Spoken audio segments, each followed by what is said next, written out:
Muy buenos días, queridos estudiantes. Sean todos ustedes bienvenidos el día de hoy a nuestra clase de geografía. Después de haber tenido una mañana diferente, un lunes diferente, por este fenómeno atmosférico que se ha presentado en la mañana del cielo limeño, es un fenómeno meteorológico donde se ha escuchado rayos, truenos y relámpagos. Así como los expliqué anteriormente, es un proceso natural y lo más importante en estos momentos es mantener la calma, estar en el hogar y si ocurren estos fenómenos, alejarnos de todo lugar donde pueda existir algún tipo de metal, porque el metal es conductor de energía. Pero como ya sucedió, esta tormenta se está dirigiendo según tsunami hacia el suroeste, entonces podemos estar más tranquilos. Hoy en el curso de geografía vamos a hablar acerca de la vertiente hidrográfica del Pacífico. Recordar que una vertiente hidrográfica es un conjunto de ríos, ¿correctos? Estos ríos que desembocan sus aguas, ya sea en el mar, ya eso se le llama una vertiente exorreica, o dentro del mismo continente en un lago, eso se llama cuenca endorreica. Muy bien, vamos a empezar entonces con nuestra clase. Vuela, palomita, vuela, de hoy. También denominada cuenca hidrográfica del Pacífico, es una cuenca que comprende a todos los ríos cuyas nacientes se encuentran en la altura de la cadena occidental de los Andes. A ver, el origen de las aguas depende sobre todo de las condiciones climáticas. Estos ríos, como el río Chillón, las aguas nacen en los glaciares, producto de los glaciares, producto de los nevados, por eso se llama glaciar niveo, o producto de las lluvias o lagunas altoandinas. La mayoría de los ríos de la costa nacen en la cadena occidental de la cordillera de los Andes. A ver, esta es la cordillera, vamos a hacer el dibujito, esta es la cordillera de los Andes, conjunto de montañas. Este es el lado oriental y este es el lado occidental. Nace en el lado occidental, en este lado, y las aguas, imagínate que esta sea la costa peruana, y las aguas se vierten al Océano Pacífico. Excepto los ríos Sarumí, Tumbes y Chira, que nacen en los Andes ecuatorianos. Estos ríos de la costa son de corto recorrido debido a la angostura del territorio. Por el relieve que recorren es de fuerte pendiente, fuerte caída, se convierten en torrentosos, por lo que son aprovechados para generar energía hidroeléctrica. No son caudalosos porque su nivel del agua depende de ciertas condiciones climáticas. Por ejemplo, en las épocas de verano, en diciembre, enero, febrero hasta marzo, los ríos costeños son muy caudalosos producto de las lluvias constantes en la serranía, que llevan el agua y lo transportan hacia la costa.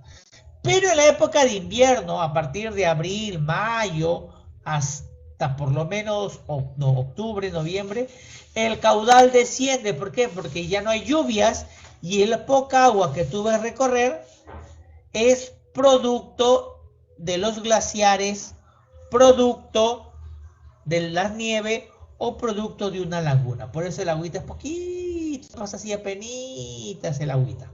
Por eso se dice que no son muy caudalosos. Es de régimen irregular. Debido a esto, el hombre ha visto conveniente construir reservorios, claro, para poder almacenar el agua. Los antiguos peruanos construían reservorios porque sabían de que esa cantidad de agua no era todo el año y almacenaban el agua en reservorios para poder utilizarlos para regar las plantas y también para el consumo humano. Casi la totalidad de sus ríos presenta desembocaduras en un estuario, o sea, desembocaduras en un solo canal. Viene el río, baja, baja, baja, y cuando va a desembocar en el mar es una sola salida.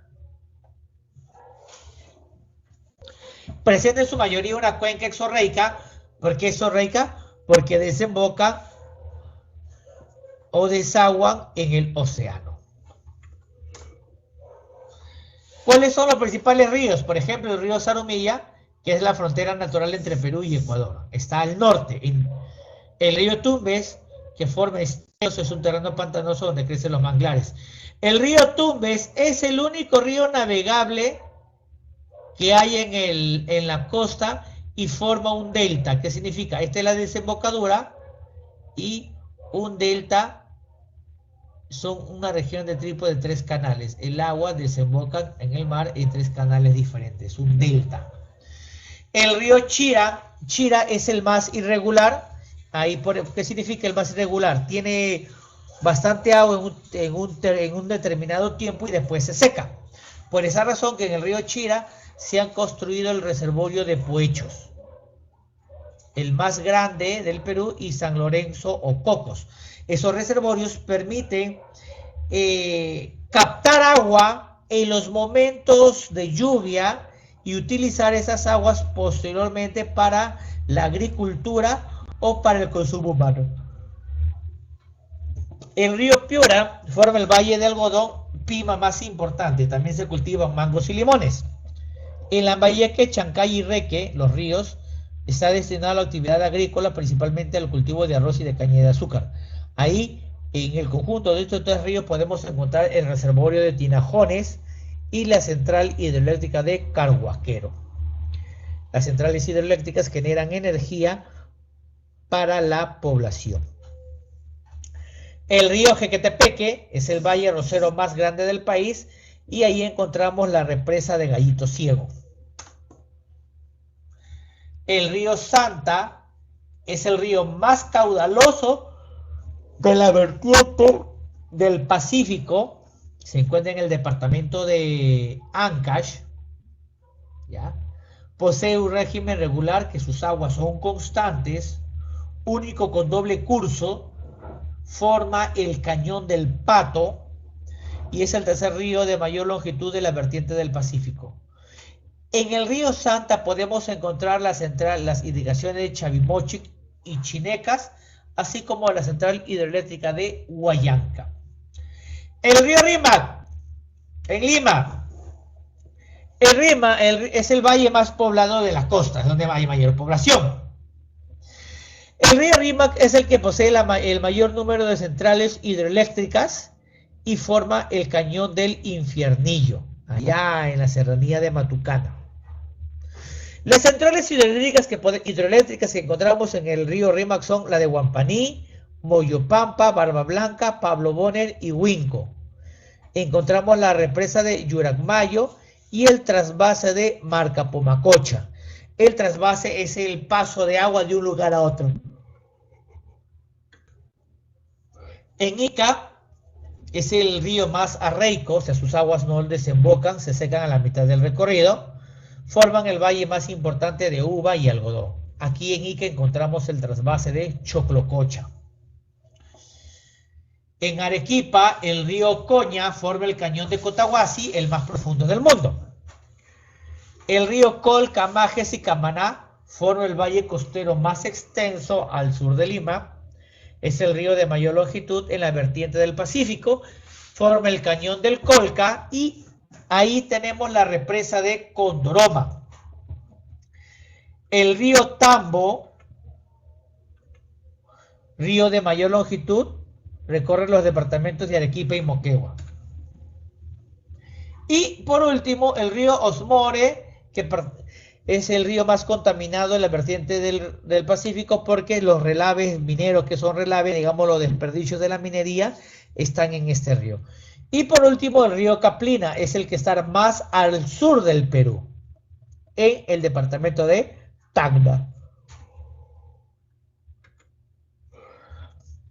¿Qué proyecto de irrigación? En Tumbes tenemos el proyecto de Puyango, en Piura, el Alto Piura, en Lambayeque Olmos, en La Libertad Chavimochi, en Ancash Chinecas, en Lima Ica, Pampas de Concotopará, en Ica Caracocha, en Arequipa Majes y en Moquegua Pasto Grande. Estos proyectos de irrigación que aprovechan las aguas de estos ríos para crear reservorios, trasvases o una central hidroeléctrica. Por ejemplo, a ver, el río Tumbes es un río binacional, es el único navegable y forma un delta y forma los esteros. Este es el río Tumbes, aquí está la imagen. En este río se puede navegar. El río Chira es el río que se seca constantemente, pero es aprovechada sus aguas para la producción agrícola. El río Ancash, correcto, es el río donde está la central hidroeléctrica de Huallanca y abastece de obra de Chavimochi y Chinecas. Debido a la fuerza del agua se generan estas centrales hidroeléctricas. El río Rima, acá tenemos el río Ica, el río Majes, aquí están los principales ríos de la vertiente del Pacífico.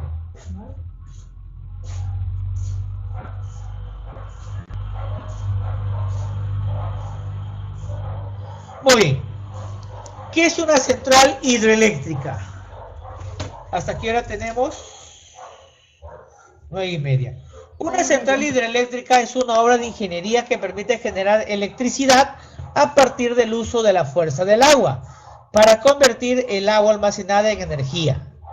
Requiere de 4 elementos: agua, caída de pendiente, la pendiente, las turbinas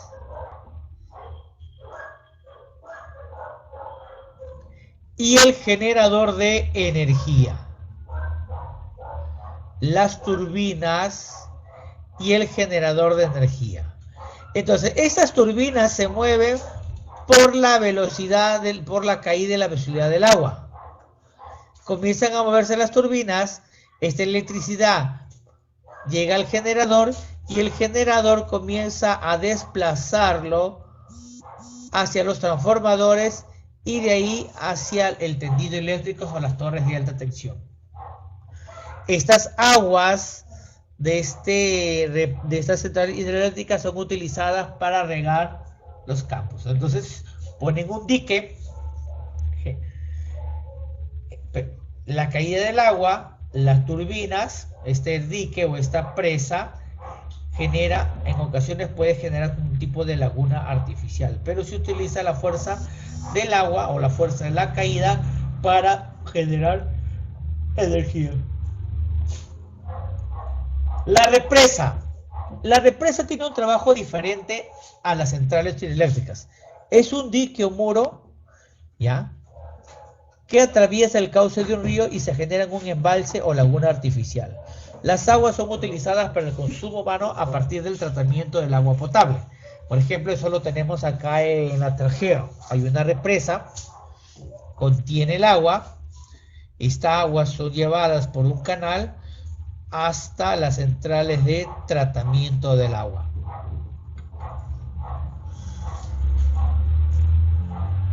Los trasvases son canales o túneles con tuberías que llevan o trasladan partes de las aguas de un río a otro o de una cuenca a otro. Tal es el caso del proyecto Olmos, que utiliza las aguas del río Huancabamba en Piura, que trasladan las aguas hacia la costa. Entonces, estas aguas, por ejemplo, este es el río Huancabamba, son trasladadas por tubos,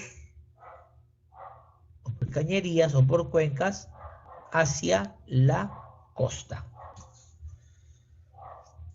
Y ese traslado ocasiona que en algunos lugares puedan generar energía eléctrica a través del movimiento de las turbinas, y el resto de aguas son utilizadas para la agricultura.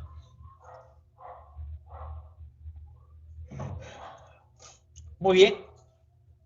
¿Alguna pregunta ¿Alguna duda, alguna inquietud?